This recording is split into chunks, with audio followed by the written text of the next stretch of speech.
Greetings, beautiful souls. Grand rising to you all. Thank you so much for joining me on another episode of the Bible reading.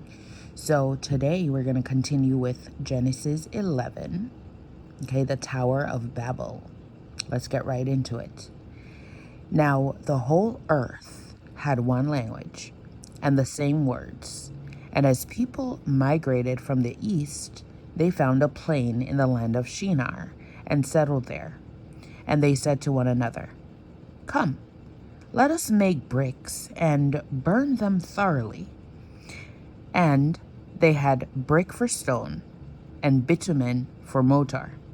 Then they said, "Come, let us build ourselves a city and a tower with its top in the heavens, and let us make a name for ourselves, lest we be dispersed over the face of the whole earth." And the Lord came down to see the city and the tower which the children of men had built. And the Lord said, "Behold, they are one people, and they have all one language. And this is only the beginning of what they will do. And nothing that they propose to do will now be impossible for them. Let us go down and confuse their language, so that they may not understand one another's speech." So the Lord dispersed them from there over the face of all the earth.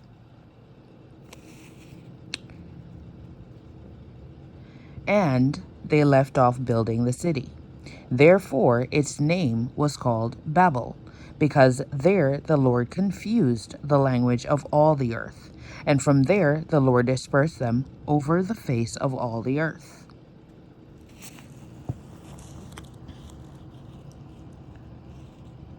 Shem's descendants. These are the generation of Shem. When Shem was, 100 years old, he fathered Apashad 2 years after the flood. And Shem lived after he fathered Apashad 500 years and had other sons and daughters. When Apashad had lived 35 years, he fathered Shelah. And Apashad lived after he fathered Shelah 403 years and had other sons and daughters. When Shelah had lived 30 years, he fathered Eber. And Shelah lived after he fathered Eber 403 years and had other sons and daughters. When Eber had lived 34 years, he fathered Peleg. And Eber lived after he fathered Peleg 430 years and had other sons and daughters. When Peleg had lived 30 years, he fathered Reu. And Peleg lived after he fathered Reu 209 years and had other sons and daughters. When Reu had lived 32 years, he fathered Serug. And Reu lived after he fathered Serug 207 years and had other sons and daughters. When Serug had lived 30 years, he fathered Nahor. And Serug lived after he fathered Nahor 200 years and had other sons and daughters.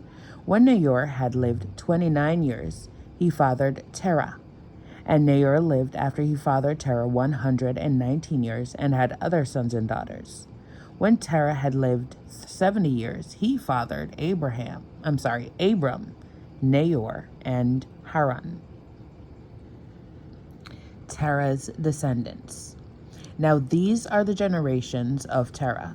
Terah fathered Abram, Nahor, and Haran, and Haran fathered Lot.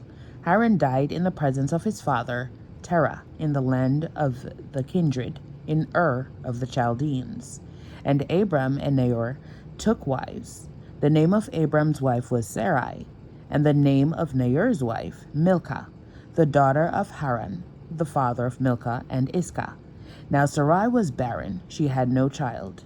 Terah took Abram his son, and Lot the son of Haran, his grandson, and Sarai his daughter-in-law.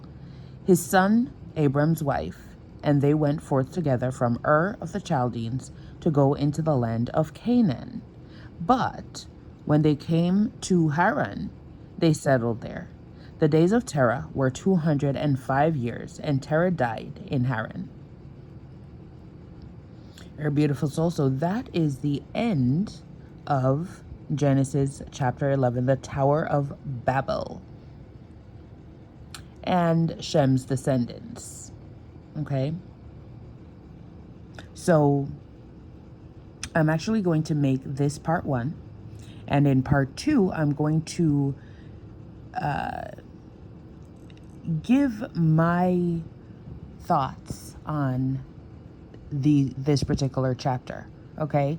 And feel free to comment on part 2 and, let me know what you think.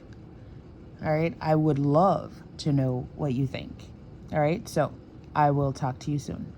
Have yourselves a wonderful day. Peace and blessings to you all, and grand rising.